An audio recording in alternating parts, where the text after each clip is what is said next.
ఈ వీడియోని పూర్తిగా చివరి వరకు చూడండి ఫ్రెండ్స్. అందరికీ నమస్కారం అండి. నేను మీ మధు, లతా రియాలిటీ యూట్యూబ్ ఛానల్కి స్వాగతం. ఈరోజు మోస్ట్ రిక్వెస్టెడ్ వీడియో అండి.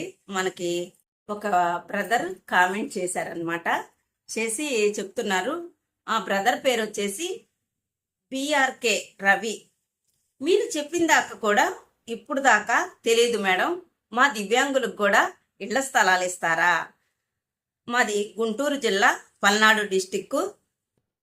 మాకు ఎలాంటి అప్డేట్ లేదు, ఎవరు చెప్పలేదండి. దీనికి మేము ఎలా అప్లై చేసుకోవాలి? దివ్యాంగులకు కూడా ఇళ్ల స్థలాలు ఇస్తారని ఆశ్చర్యపోతున్నాడు అనమాట. ఇంటి స్థలాలు ఇచ్చే సంగతి తనకు తెలియదు అనమాట. కాబట్టి మేడం గారు, ఇవి ఎలా ఇస్తారు, ఎక్కడ ఇస్తారు, ఎక్కడ అప్లై చేసుకోవాలి, మేము దీనికి ఉన్న క్రైటీరియా ఏంటి, ఇవన్నీ చెప్పండి అని నాకు చెప్పడం జరిగిందనమాట. మరి ఆ విశేషాలు మీతో పంచుకుంటాను.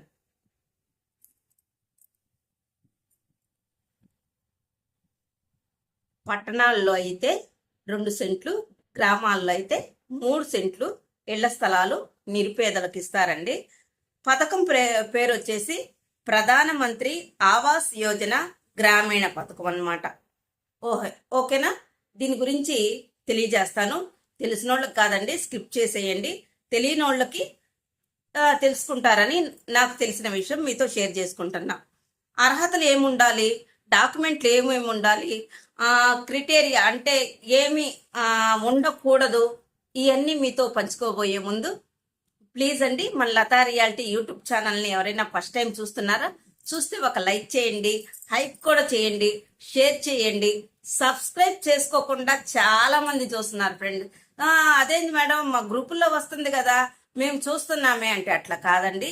ప్లీజ్ అండి, సబ్స్క్రైబ్ చేసుకొని పక్కనే ఉన్న బెల్ ఐకాన్ని ఆన్లో పెట్టుకుంటే నేను చేసే ప్రతి వీడియో మీ దాకా వస్తుంది అనమాట.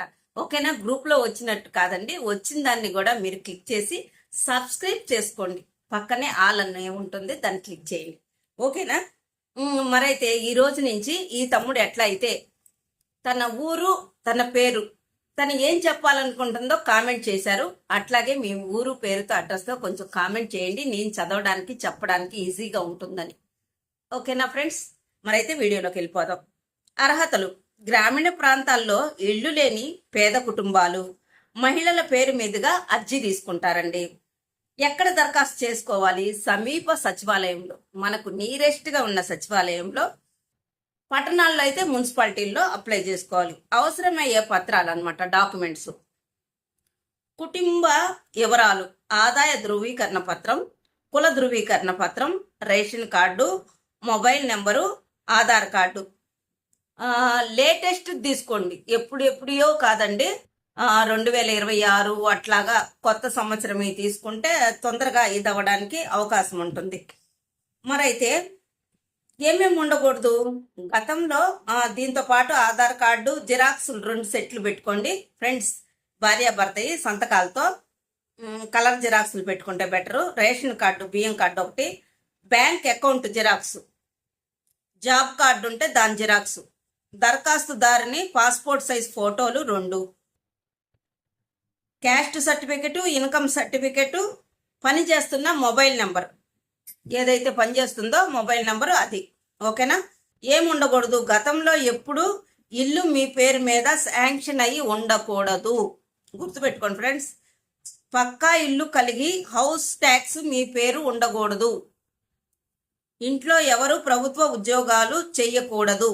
ఈ ఇంటి జాగా రావడానికి నిరుపేదలకు కదండి ఇస్తున్నారు. అట్లాగే 4 చక్రాల వాహనం ఉండరాదు, కారు ఉండకూడదు అనమాట. ఎవరైతే మాకు సొంతం ఇల్లు లేదు, స్థలం లేదు అనుకొని అంటారో, ఎవరైతే అప్లై చేసుకుంటారో వాళ్ళ పేరు మీద ఇవేవి ఉండకూడదు అనమాట. ఓకేనా? ఇంట్లో ఎవరు ఆదాయ పన్ను చెల్లించకూడదు. భూమి ఉంటే కనీసం 340 చదరపు అడుగుల కంటే మించి ఉండకూడదు. అప్లై చేస్తున్న వారు రైస్ కార్డు, రేషన్ కార్డులో ఉన్న వారికి ఎవరికి కూడా గతంలో ఇల్లు శాంక్షన్ అయ్యి ఉండరాదు. ఇవన్నీ లేకపోతే కనుక మీరు నిరభ్యంతరంగా చక్కగా మీ దగ్గరలో ఉన్న సచివాలయంలో మాకు ఇంతవరకు ఇల్లు లేదండి అని అప్లై చేసుకోవచ్చు. మీ దగ్గరలో ఉన్న హౌసింగ్ సెక్షన్ ఉంటుంది కదండి, ఈఓ గారు, వాళ్ళ దగ్గర కూడా అప్లై చేసుకోవచ్చు. ఇంటి జాగాల గురించి వాళ్ళు వచ్చి క్షేత్రస్థాయిలో పరీక్ష చేసి విఆర్ఓ సార్ వాళ్ళందరూ వస్తారు, వీళ్ళకి ఏమీ లేదని చెప్పి ఓకే చేస్తే, ఇప్పుడు నేను ఎవ్వరు ఏమీ లేనటువంటి వాళ్ళకి మాత్రమే చెప్తున్నాను. మరి ఎంత డబ్బులు ఇస్తారు శాంక్షన్ అయితే? ఒకవేళ ఇంటి జాగా ఉందనుకోండి, ఆల్రెడీ పేదవాళ్ళే అయి ఉంటారు, ఇంటి జాగా ఉండుంటుంది, కట్టుకోవడానికి వాళ్ళకి స్తోమత ఉండదు. మరి అలాంటి వాళ్ళకి రేపు వీడియోలో తెలియజేస్తాను. ఇప్పుడు ఆ తమ్ముడు చెప్పారు కదండి, గుంటూరు పల్నాడు డిస్టిక్ రవి, అతను దివ్యాంగులకి అప్లై చేసుకోవడానికి కూడా అవకాశం ఉందా? నాకు తెలియదు మేడం, మన లతా రియాలిటీ యూట్యూబ్ ఛానల్ చూసిన తర్వాతే తెలిసింది. మాకు కూడా ఇళ్ల జాగాలు ఇస్తారు అన్న సంగతి. దాని గురించి ఎట్లా అప్లై చేయాలి, ఎక్కడ అప్లై చేయాలి, ఏమేం కావాలి అన్న దానికి నేను వీడియో చేసి సమగ్రంగా మీకు తెలియజేస్తున్నాను. ఓకేనా ఫ్రెండ్స్? ఈ వీడియో మీకు నచ్చిందని అనుకుంటున్నాను. నచ్చితే ఒక లైక్ చేయండి, షేర్ చేయండి, సబ్స్క్రైబ్ చేసుకోండి. మన లతా రియాలిటీ యూట్యూబ్ ఛానల్ మరింత యూస్ఫుల్గా ఉంది అని మీకు అనిపిస్తే అనుకుంటే గనుక మీరు మన వీడియోస్ని పక్కన వాళ్ళకి షేర్ చేయండి. దీని ద్వారాగా తెలుసుకోవడానికి అవకాశం ఉంటుంది. మరొక వీడియోతో నేను మీ ముందుంటాను. Thanks for watching. Thank you.